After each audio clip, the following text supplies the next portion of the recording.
Shriram 16 September. आजचा महाराजांचा प्रवचनाचा विषय आहे भगवंताकडे मन लावावे व देह प्रारब्धावर सोपवावा।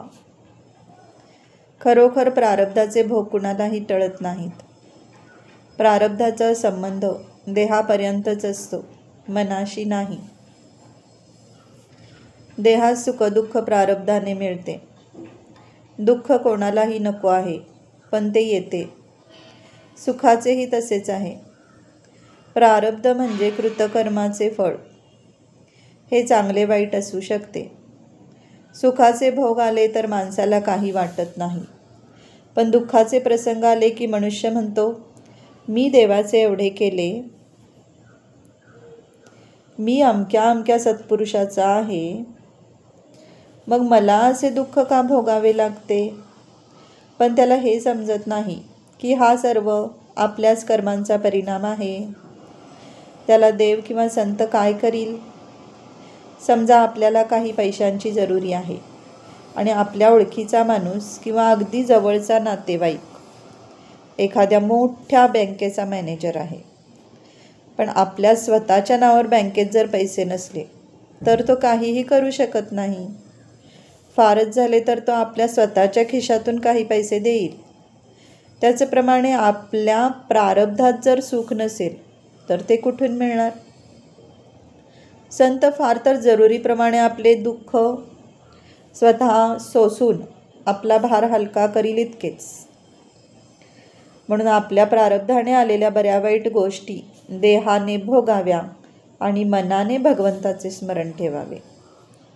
खरा भक्त हा देहाला विसरलेला असल्याने देहाचे भोग भोगणे वा न भोगणे या दोन्हीची त्याला फिकीर नसते, म्हणून तो भोग टाळत नाही।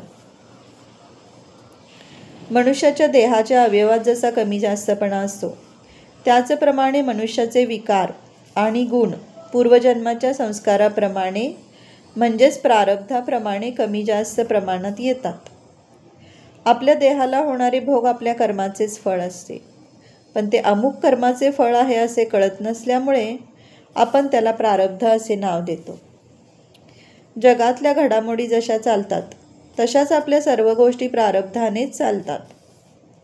आपल्याला येणाऱ्या आपत्ती आपल्या प्रारब्धाच्या असतात, त्या भगवंताच्या नसतात। त्या पाहुण्यासारख्या असतात, त्या जशा येतात तशा जातात देखील। आपण होऊन त्या आणू नयेत आणि प्रारब्धाने आल्या तर त्यांना घाबरू नये। प्रारब्धाची आणि ग्रहांची गती देहापर्यंतच आहे, मनाने भगवंत भजायला त्यांची आडकाठी नाही। जो संतांची किंवा सद्गुरूंची आज्ञा पाळतो त्याचे प्रारब्ध हे प्रारब्ध रूपाने राहत नाही। भगवंताच्या अनुसंधानाची सवय लावून घ्यावी, म्हणजे आपण प्रारब्धावर विजय मिळवल्यासारखेच आहे। आजचे महाराजांचे बोधवचन आहे, भगवंताचा जो झाला त्याला देह प्रारब्धावर टाकता आला। जय श्रीराम।